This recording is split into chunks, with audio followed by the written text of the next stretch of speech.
ഇങ്ങനെ പ്ലെയിൻ ആയിട്ട് front portion വരുന്നതിനോട് തീരെ താല്പര്യമില്ലാത്തത് കൊണ്ട് തന്നെ ഞാൻ ഇതുപോലെ ഒരു ഞൊറിവ് ചെയ്തിട്ട് നോക്കി കേട്ടോ. അപ്പം നമുക്ക് ഡമ്മിയും അങ്ങനത്തെ സംഭവങ്ങളൊന്നും ഇല്ലല്ലോ, നമ്മൾ പ്രൊഫഷണൽസ് അല്ലാത്തത് കൊണ്ട് തന്നെ അങ്ങനത്തെ സംഭവങ്ങളൊന്നും ഇല്ലാത്തതുകൊണ്ട് ഞാൻ നമ്മുടെ ബെഡിൽ തന്നെ വെച്ചിട്ട് മുട്ടുപിന്ന് വെച്ചിട്ട് കുത്തിയൊക്കെ വെച്ചിട്ടാണ് കേട്ടോ ഞൊറിവൊക്കെ സെറ്റ് ചെയ്തത്. ഏതായാലും സംഭവം സെറ്റായിട്ടുണ്ട്. രണ്ട് സൈഡിലേക്ക് ഞാൻ സെറ്റ് ചെയ്ത് നോക്കിയതായിരുന്നു, പക്ഷേ രണ്ട് സൈഡും എനിക്ക് കുറച്ച് ബോറിംഗ് ആയിട്ട് തോന്നി. നിങ്ങൾ പറയട്ടോ രണ്ട് സൈഡും ചെയ്യുന്നത് ഭംഗി ഉണ്ടായിരുന്നു എന്ന്. ഞാൻ ഏതായാലും ഒരു സൈഡ് മാത്രമേ ചെയ്തിട്ടുള്ളൂ. പിന്നെ അതങ്ങനെ ചെയ്ത് വന്നപ്പോഴത്തേക്ക് സംഭവം എനിക്ക് ഇഷ്ടപ്പെട്ടു. നന്നായിട്ട് അൽഹംദുലില്ലാ നന്നായിട്ട് എനിക്ക് സ്റ്റിച്ച് ചെയ്ത് എടുക്കാൻ പറ്റി. അപ്പോൾ മോൾക്ക് ഗൗൺ എന്ന് പറഞ്ഞാൽ അവൾക്ക് ഏറ്റവും ആവശ്യം എന്നുള്ളത് ഈ ഒരു സ്ലീവ്സ് ആയിരുന്നു കേട്ടോ. നല്ല ലെങ്തി ആയിട്ട് കിടക്കുന്ന സ്ലീവ്സ് ആയിരുന്നു അവളുടെ ഒരു ഡിമാൻഡ്. ബാക്കിയെല്ലാം അമ്മയുടെ ഇഷ്ടത്തിന് എന്താ വെച്ചാൽ ആയിക്കോ എന്ന് പറഞ്ഞു.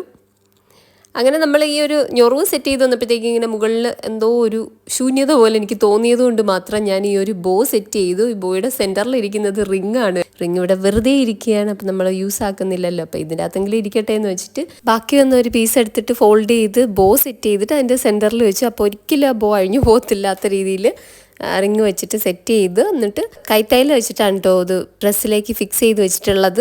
സ്റ്റിച്ചിങ് പഠിച്ചിട്ടില്ലാത്ത എനിക്ക് ചെയ്യാൻ പറ്റുമെന്നുണ്ടെങ്കിൽ സ്റ്റിച്ചിങ് കുറച്ചൊക്കെ അറിയാവുന്നവർക്ക് എന്തൊക്കെ ചെയ്യാൻ പറ്റൂലേ. എനിക്ക് സത്യം പറഞ്ഞാൽ ഭയങ്കര ഇഷ്ടമാണ് കേട്ടോ ഇങ്ങനെയൊക്കെ ചെയ്യുന്നത്. പക്ഷേ ടൈം ഒരു പ്രോബ്ലമാണ്. ആ ഒരു സമയത്ത് ഈ സാധനങ്ങൾ കിട്ടിയാലല്ലേ നമുക്കതൊക്കെ ചെയ്യാൻ പറ്റും. ചെയ്യാനൊരു മൂടുള്ളപ്പം സാധനങ്ങളൊക്കെ കിട്ടുകയാണെന്നുണ്ടെങ്കിൽ നമ്മളതെല്ലാം ചെയ്ത് ഫിനിഷാക്കും. അല്ലാന്നുണ്ടെങ്കിൽ എല്ലാം ഭയങ്കര മടിയാണ് ഗൈസ്, എന്ത് ചെയ്യാനാ.